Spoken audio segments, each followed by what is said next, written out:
Congress party வந்து எனக்கு தெரிஞ்சு கடந்த ஒரு மாத காலமாகவே தெளிவாக யாரை முன்னிறுத்தலாம், யார் முன்னிறுத்தினா அடுத்த 10 ஆண்டுகளுக்கு இது ஒரு வாய்ப்பை ஏற்படுத்த முடியுன்றதை பற்றி தெளிவாக தான் யோசிச்சுட்டு இருந்தாங்க. பத்திரிகையாளர் ஊடகவியலாளர்கள் வேண்டாம், நீங்க வந்து உங்களுக்கு பிடிச்சவங்க பேரெல்லாம் தூக்கி போட்டு விளையாண்டுகிட்டு இருந்திருக்கீங்க. அதனாலதான் முயற்சி பண்றாங்க. கண்டிப்பா முயற்சி பண்ணாமலா இருப்பாங்க. இது வந்து முழுக்க முழுக்க ராகுல் காந்தி அவர்கள் வந்து 2007 எடுத்த முயற்சி.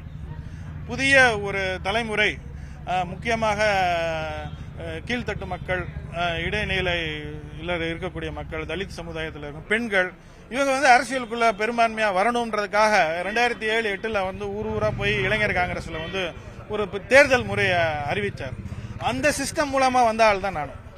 இப்ப அந்த சிஸ்டத்துல என்ட்ரி ஆனதுனால தான் நான் இவ்வளவு தூரத்துக்கு இன்னைக்கு உயர்ந்து வந்திருக்கிறேன். சோ அன்னைக்கு அவர் விதைச்ச விதையினுடைய ஒரு கனி தான் நான் வந்து.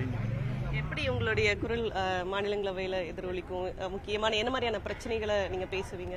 ஏற்கனவே இப்ப சொன்னது போல பெண்கள், தலித் சமுதாயத்தினர், சிறுபான்மையினர், பிற்படுத்தப்பட்டவர்கள், SC, ST, OBC, minority and women, இந்த சமுதாயத்தை மையப்படுத்தி தான் இன்னைக்கு வந்து இந்தியாவில் 80-90% மக்கள் இருக்காங்க.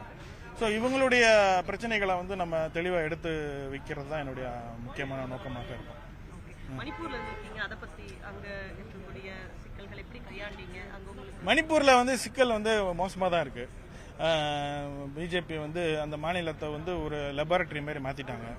அங்க வந்து ஒரு குரோதத்தையும் வெறுப்புணர்வையும் விதைத்து அதன் மூலமாக சமுதாயங்களுக்கு இடையே ஒரு பெரிய பிரிவை ஏற்படுத்தியிருக்காங்க. திருப்பி ஒட்ட வைக்கிறதுன்றது ஒரு பெரிய பிரச்சனை.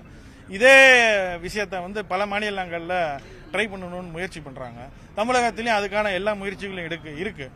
இந்த பேர்பட்ட இந்த சூழ்நிலையில காங்கிரஸ் திமுகவினுடைய கூட்டணி வந்து அந்த வாய்ப்பை வந்து தடுத்து நிறுத்துவதற்கான ஒரு பெரும் முயற்சி. அதனால I am very thankful to the chief minister of Tamil Nadu M.K. Stalin ji and my Congress leaders. Thank you.